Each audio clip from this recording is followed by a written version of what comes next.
ఈరోజు ఒక ఇంపార్టెంట్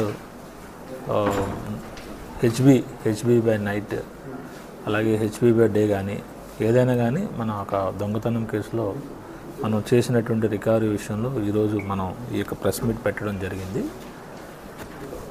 ఈ సంవత్సరం మార్చి నెల నుంచి ఆగస్టు వరకు మనకి పెడనంలో అట్లాగే పెనంలూరులో అట్లాగే చల్లపల్లిలో 3 చోట్ల ఈ యొక్క దొంగతనాలు అనేటువంటివి జరిగినాయి. సో మనకి ఇక్కడ ఇటీవల కాలంలో అంటే మనకి చల్లపల్లిలో నారాయణ నగర్లో జరిగినటువంటి ఒక దొంగతనంలో వాళ్ళకి కొంచెం వాళ్ళు ఇంట్లో ఉండేటువంటి వాళ్ళు ఎక్కడో చోట అంటే బయటికి ఎక్కడికైనా వెళ్ళినప్పుడు తాళం ఒక చోట పెట్టి వెళ్తూ ఉంటారు. అలా పెట్టడానికి కూడా రీజన్ ఉంది. అంతకుముందు ఒకసారి అట్లాగే తాళం మర్చిపోతే దాన్ని బ్రేక్ చేయాల్సి వచ్చిందనే ఉద్దేశంతో వాళ్ళు ఇంటి నుంచి ఎక్కడికైనా బయటికి వెళ్ళినప్పుడు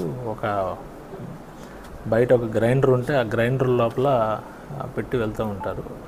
అది నైబర్గా ఉన్నటువంటి ఎవరైతే మనకు ఇప్పుడు అక్యూజ్డ్ ఉన్నారో ముద్దాయిలు షేక్ రహమతున్నీసా 27 years వీళ్ళు నారాయణ నగర్లో ఉంటారు. అలాగే ఆమె యొక్క భర్త షేక్ నజీబుల్లా ఇతనికి 32 years, ఇతను కూడా నారాయణ నగర్లో ఉంటూ ఉంటారు.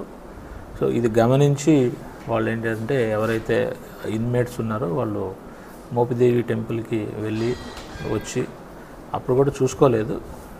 మళ్ళీ తర్వాత రోజు చూసుకున్నప్పుడు ఇవి పోయినటువంటి విషయం తెలుసుకున్న తర్వాత వాళ్ళు కంప్లైంట్ ఇవ్వడం జరిగింది. కొంత అనుమానం వ్యక్తం చేశారు. ఎందుకంటే మేము